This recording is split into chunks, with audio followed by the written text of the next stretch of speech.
Democratic Party race has gradually tightened and tightened as more and more people are just tuning into the political process. And it has come down to Hillary Clinton and Bernie Sanders.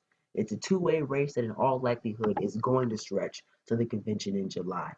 Now, I've laid out before why I support Bernie Sanders, but in light of all the new developments in this race, all the new ideas that have come about, and all the new attacks that have been thrown as well, mostly from Clinton's side, I think it's time to make people feel the burn. So here are just a handful of the many reasons why I feel that you should vote for Bernie Sanders. Number one, it's his consistency to fight for progressive issues and hold true to progressive values for his entire 50 years involved in the political process. This guy marched with MLK. He got arrested protesting segregation in public housing. This guy supported gay rights from the jump.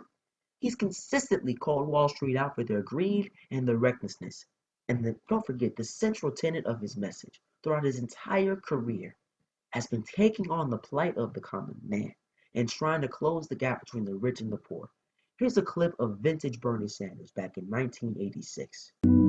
I think all over this country today there is a certain demoralization. And the demoralization is that some people believe that what goes on in the White House and what goes on in the Congress reflects the will of the American people.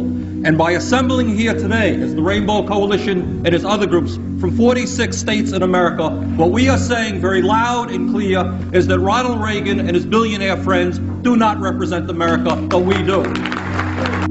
Working class kids who once had the dream that all Americans have, that if you do your homework and you do what you're supposed to do, maybe you'll go to college. That dream is gone. Consistent since day one, fighting for the interest of average Americans. I also told you that he's been consistently fighting for gay rights. Here's Bernie Sanders educating this homophobic idiot back in 1995. You said something about homos in the military.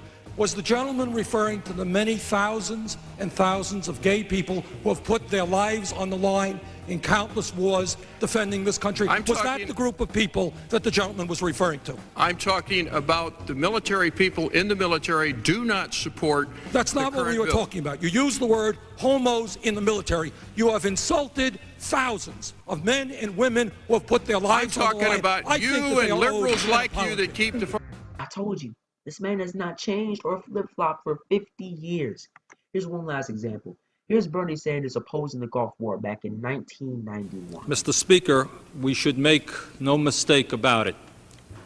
Today is a tragic day for humanity, for the people of Iraq, for the people of the United States, and for the United Nations as an institution. It is also a tragic day for the future of our planet and for the children, 30,000 of whom in the third world will starve to death today while we spend billions to wage this war, and 25% of whom live in poverty in our own country because we apparently lack the funds to provide them a minimal standard of living. The United States and its allies will win this war, but the death and destruction caused will not, in my opinion, soon be forgotten by the third world in general and by the poor people of the Middle East in particular. I fear very much that what we said yesterday is that war and the enormous destructive power of our armed forces is our preferred manner for dealing with the very complicated and terrible crises in the Middle East. I fear that someday we will regret that decision and that we are in fact laying the groundwork for more and more wars in that region in years to come. So here he is, passionately going against United States imperialism, speaking his heart out to an empty room.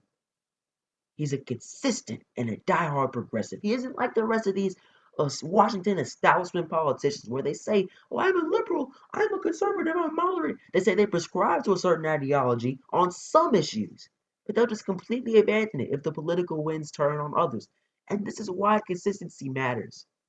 Being president is one of the hardest jobs in the world. You'll be facing opposition from left and right, and no, not everything you want will get done, guarantee that. But how will you deal with that gridlock? How easily will you give up on the American people? Will you stand and fight for us tooth and nail until the very end? Or will you give up and compromise everything as soon as the going gets tough. And voters can tell what these politicians are made of based on your campaign contributions and also your record. And this is the difference right here. I just showed you all these issues where Bernie Sanders has poured his heart and his soul into fighting for the American people throughout his entire political career. And now we get to Hillary Clinton, flip-flopping like a fish out of water, boy. Whether it's trade, whether it's gay rights, whether it's Wall Street, whether it's taxes, whether it's on healthcare. I can go on and on and on. So on trade, Hillary Clinton, she heavily lobbied for NAFTA, giving speeches lobbying for the legislation, not even recognizing it as one of the worst free trade agreements in American history. It shipped hundreds of thousands of jobs overseas. She didn't even acknowledge it was a mistake until years after the damage was done. Another example, the Obama administration, they're crafting up the TPP when she's Secretary of State, cooking up an absolute mess. Hillary Clinton calls it the gold standard of trade agreements. But when she realizes, oops, it's not really cool to support the godfather of terrible trade deals, so let me go ahead and flip-flop on that. Now I'm against it. On gay rights, here's clips of Hillary Clinton back in the early 2000s saying she does not support same-sex marriage. I believe that marriage is not just a bond, but a sacred bond between a man and a woman. Do you think New York State should recognize gay marriage? No. No. Okay. When you, let's talk. But whoop-de-doop. The political winds turn. Same-sex marriage becomes more and more popular. And would you look at this? Just 3 years ago, for the first time in forever, finally supporting gay marriage. That's why I support marriage for lesbian and gay couples. I support it personally and as a matter of policy and law. Oh, but the list goes on and on and on. On Wall Street, you blame homeowners for the Wall Street crisis. You vote with Wall Street to make dealing with bankruptcy and personal debt even harder for average Americans. And most terrible of all, you have taken tens of millions of dollars from Wall Street over your political career. And in just this presidential campaign alone, you've taken $15 million from the financial industry. You and your super PAC. Oh my God, that's egregious. And it makes any word that comes out of your mouth on this issue something we simply cannot trust as voters. So on healthcare, for years and years and years, you support single-payer healthcare. Matter of fact, here's during your last presidential campaign against Obama back in 2008.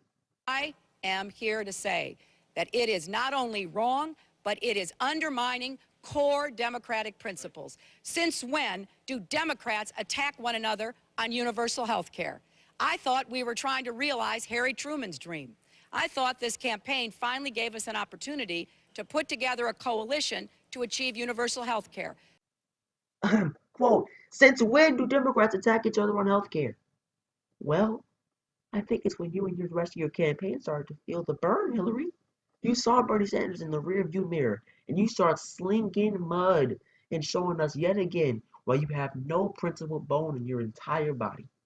Recently, Hillary Clinton said, quote, single-payer health care will never, ever, ever come to pass.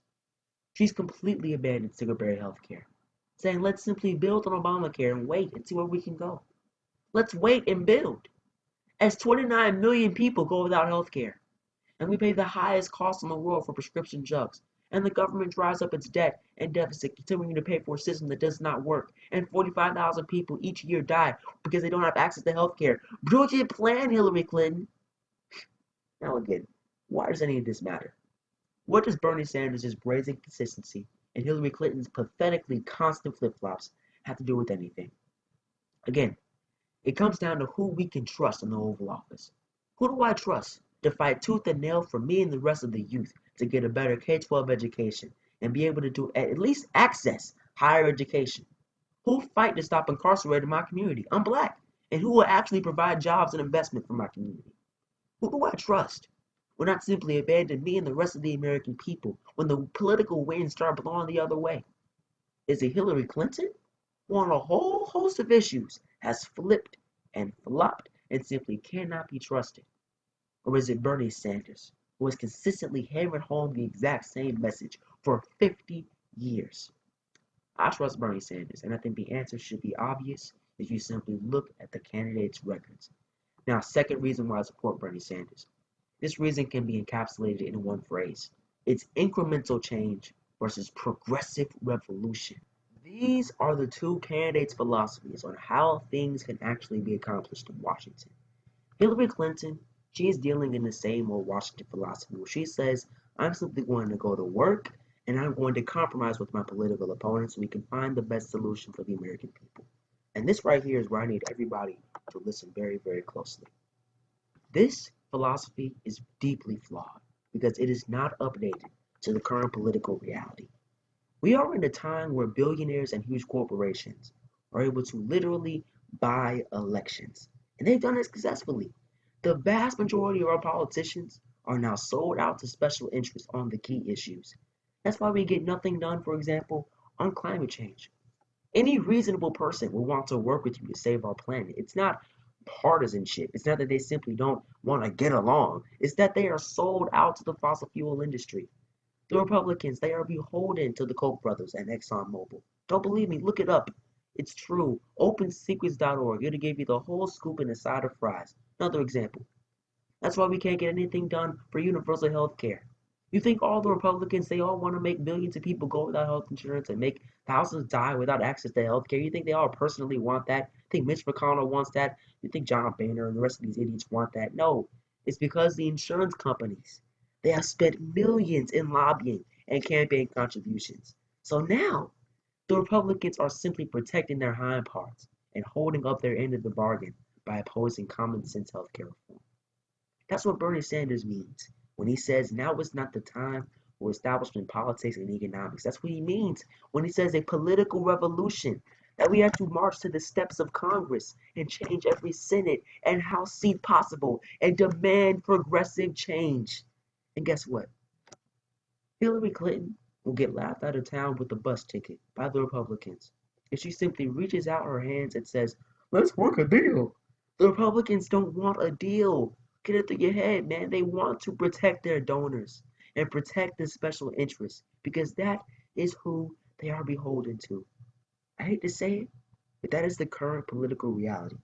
You can either accept it or you can do an Obama, where you keep on reaching your hand across the aisle, hoping for compromise, and it repeatedly gets slapped away. Again, what you need to do is ignite a movement, a revolution. You bring in grassroots support. You wake people up and tell them the simple reality that they are being screwed and here's how we fix it. Bernie Sanders has already started that process.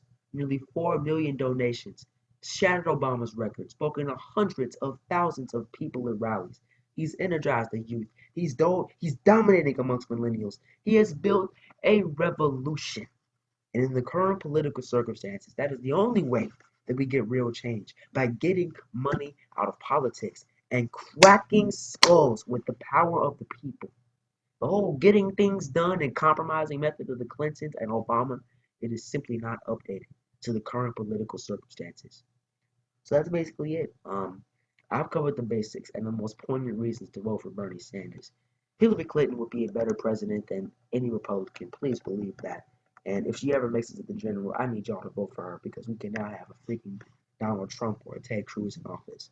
But in this primary process, we cannot afford to continue with the same old. We are going to get nothing done if we simply go into Washington and simply hold out our hands, hoping for compromise that only ends with the American people continuing to get screwed. We need a consistent and a die-hard progressive who has stood with the American people when it mattered most.